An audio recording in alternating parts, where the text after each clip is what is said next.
Yahoo minasan, welcome again with Mr. K di sini. One Piece Chapter 1079 akhirnya dirilis kemarin malam di Manga Plus. Well, karena manganya udah rilis, monggo without any lang again, it's time to read new chapter, okay? Let's go.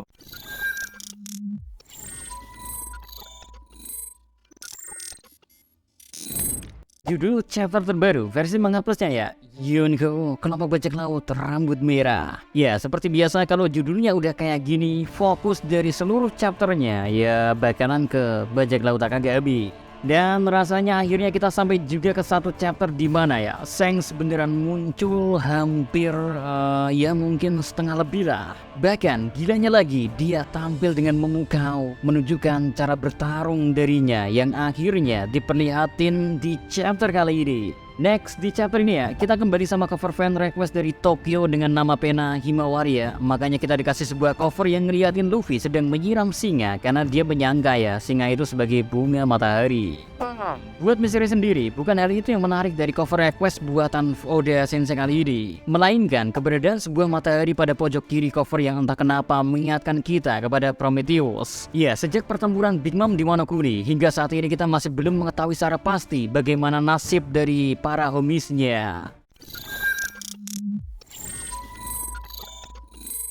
And now masuk ke menu utama, di mana momen kali ini langsung dibuka oleh sedikit kilas balik tentang rencana dari York. Karena ternyata dia udah menyangka kalau pemerintahan dunia bakal mengkhianatin dirinya. So, dia udah bersiap-siap dengan memberi perintah ke para Serapim untuk membunuh semua orang kecuali dirinya, Dr. Vegapunk, dan para agen Cyberpunk. Dia ya menambahkan satu rencana kepada Snack di mana kita tahu kalau York sempat menjadi batu dan hal itu ternyata emang udah dipersiapkan secara matang-matang sejak lama. Karena hal itu dirasa menjadi kamuflase yang sangat baik untuk menghilangkan kecurigaan atau membentuk alibi lah kalau versi Detektif Conan. Dan cara York bisa lepas dari kekuatan Snack juga dijelasin, soalnya York memberi perintah lain kalau Snack harus merubah York kembali jika udah gak ada siapa-siapa di sekitar mereka. Sedangkan satu hal yang menarik di sini, York menyebut tentang suatu lab yang gak mau sampai rusak berkat pertarungan yang akan dimulai oleh para Serapim. Akan tetapi kita gak tahu sebenarnya lab apa yang dimaksud oleh York ini. Apakah lab ini berhubungan dengan lab yang digunakan oleh Dr. Vegapunk untuk melakukan penelitian tentang abad kekosongan secara sembunyi-sembunyi? Atau ternyata York memiliki satu ruangan lab khusus yang emang untuk dirinya doang. Pokoknya guys, singkatnya, begitulah cara sekaligus rencana yang dimiliki York hingga akhirnya sekarang dia bisa berada bersama Stella dan Cyberpunk yang udah pada tertangkap di ruangan lab yang sudah lama ditinggalin. Terakhir, para pekerja di Pulau Eket udah terlihat sedang menaiki kapal dan melanjutkan evakuasi secepat mungkin. Karena ternyata gak cuman armada angkatan laut aja yang mengancam kehidupan mereka. Pasalnya gak jauh dari perairan Eket, sebuah kapal dengan lambang bajak laut Kurohige terlihat di sana. Masih menjadi teka-teki memang siapa sebenarnya orang yang berada di atas kapal dengan bendera bajak laut Kurohige itu. Apakah benar Kurohige yang ada di sana karena dia sudah beres menghabisi Lau dan krunya, atau malah komandan divisi kedua mereka lah yang ada di sana? Sejauh ini kita masih belum dikasih lihat keberadaan dari Shiryu. Ya, satu informasi yang kita ketahui dari krunya Kurohige, sebenarnya mereka bisa dibilang kayak punya satu misi sendiri-sendiri. Makanya kru mereka dibagi ke dalam beberapa kelompok kecil, kayak grupnya Kuzan yang kita ketahui pergi untuk menculik Budi. Sedangkan rombongan yang bersama sang kapten malah terlihat bertarung dengan herd pirates. Besar harapan sih semoga Lau baik-baik aja ya. Iya, itu harapan Mr. K. Nah, jangan dulu lah. Next kita pindah ke fokus utama dari chapter kali ini guys, dimana cuman butuh satu chapter aja rasanya banyak banget hal yang bisa kita kulitin dari bajak laut Akagami. Well, seperti pada umumnya, udah bisa kita pastiin kalau setiap armada Yunko kayaknya emang punya banyak cara untuk mendapatkan informasi. Maka dari itu sejak dari pertama kali diperlihatin Yunko Big Mom, kita disitu udah dijelasin kalau salah satu perbedaan terbesar antara bajak laut biasa dan para Yunko berada pada jaringan informasi yang bisa dijangkau oleh mereka. So, gak aneh rasanya kalau Shanks sendiri sampai bertanya tentang berita tentang Kurohige, dan salah satu krunya bisa mengetahui tentang informasi itu. Tapi yang menarik adalah ada satu perkataan Shanks yang bilang kalau dia yakin harusnya Kurohige memunculkan batang hidungnya di negeri Wano Kuni.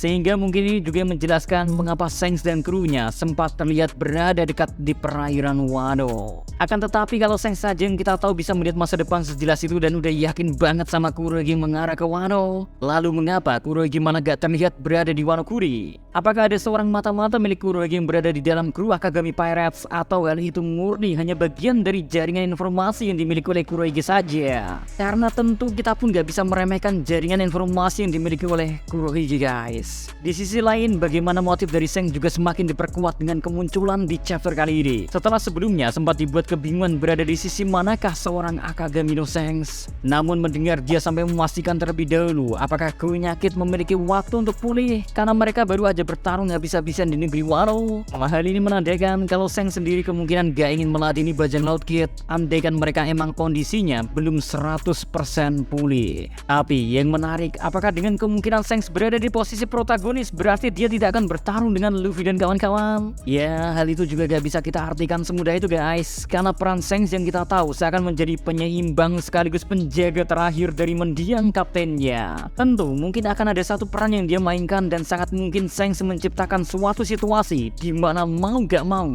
kru bajak laut mereka harus berhadapan langsung dengan kru Our Bakasenjo. Jadi, walau bajak laut brengsek hingga saat ini dibilang menjadi antagonis utama yang menjadi fokus dari serial One Piece, hal ini gak menggugurkan kemungkinan kalau pertarungan antara Shanks dan Luffy suatu saat akan terjadi.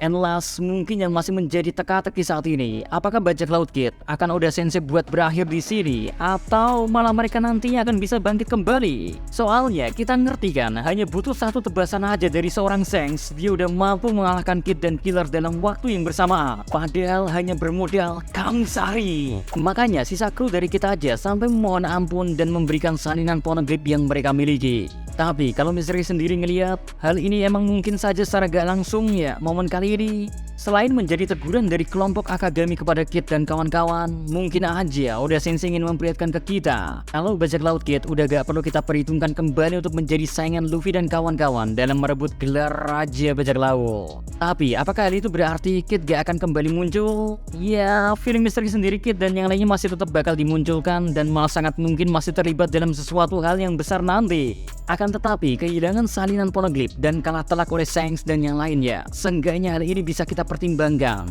sebagai mundurnya bajak laut Kid dalam perebutan singgasana sang raja.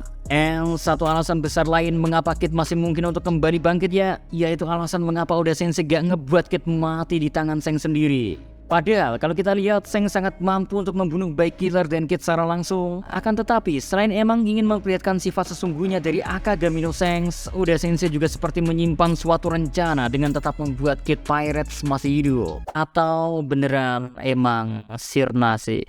Nggak tahu ada itu sih.